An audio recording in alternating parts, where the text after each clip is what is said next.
Саламатсыздарбы? Эгерде сиздер YouTube'да башка тилдерде жазылган видеолорго түшүнбөй жатсаңыз, анда ал видеолорду сиз өзүңүз түшүнө турган тилге которуп алсаңыз болот. Ал котормо видеодо субтитр катарында сизге көрсөтүлөт. Мисалы, бул жерден азыр YouTube'га кирип көрөлү. YouTube'га киргенибизде бул видео англис тилинде тартылган видео.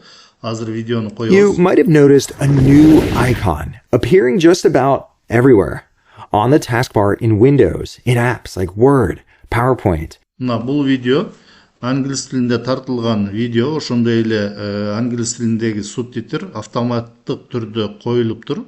Эми биз бул видеону өзүбүз түшүнө турган тилге которуп алсак болот. Башкача айтканда, мисалы, кыргыз тилине которуу керек болсо, ал видеонун төмөн жагындагы настройки деген баскычты басабыз. Басканыбызда бул жерде субтитры деп турат. Бул видеодо 4 тилдеги субтитр автоматтык түрдө кошулуптур.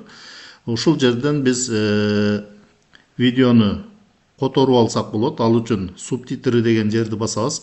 Баскандан кийин бул жерде видеодогу субтитрлер чыгат. Бир аз төмөн түшсөк, перевести деген баскыч бар. Ушул перевести дегенди тандаганыбызда бул жакта бардык тилдер чыгат. Бул жактан биз өзүбүз түшүнө турган тилди тандайбыз. Башкача айтканда, кыргыз тилини тандайбыз. Төмөн жака түшсөк, бул жерде киргизский деген бар. Мына кыргыз тилини тандайбыз. Тандагандан кийин бул видеонун кыргызча түшүндүрмөсү видеодо субтитр катарында көрсөтүлөт. Сиз видеону көрүү менен төмөн жактагы субтитрди окуп түшүнүп алсаңыз болот. Азыр видеону коюп көрөбүз. Teams in your Edge browser and recently even on your keyboard. But what exactly is it? And should you start incorporating it into your daily workflows? Hi everyone, Kevin here. And in this video, we're going to explore how Microsoft Copilot can transform. Мына бул жерден сиз видеонун кыргызча түшүндүрмөсүн субтитрден окуп түшүнүп алсаңыз болот. Ушундай эле сиз видеону көрүп жатканыңызда видеонун сапаты төмөнүрөөк болсо, видеонун сапатын дагы өзгөртүп алсаңыз болот. Ал үчүн кайра эле настройки деген баскычты басабыз.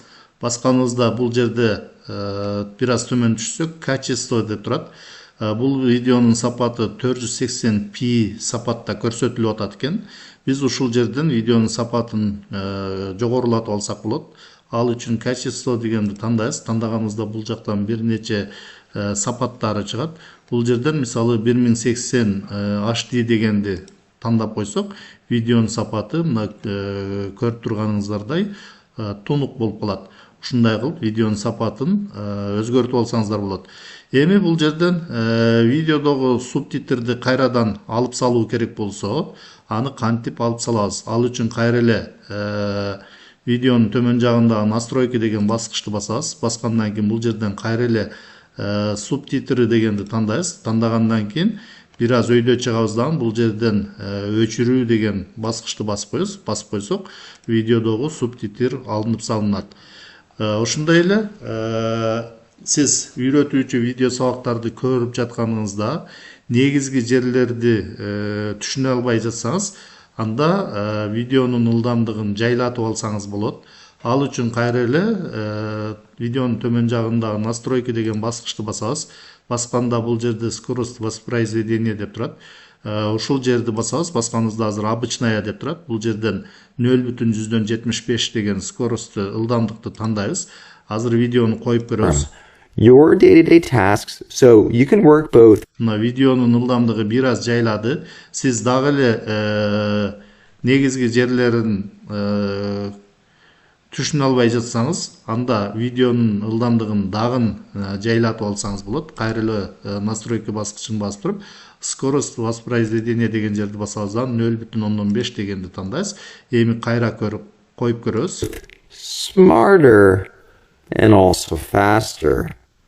Мына ушундай кылып ылдамдыгын жайлатып, негизги жерин түшүнүп алгандан кийин кайра ылдамдыкты өзгөртүп койсоңуздар болот. Кайра эле настройки дегенди тандап туруп, бул жерден скорость воспроизведения деген тандап туруп, кайра бул жактан обычная дегенди тандап коебуз.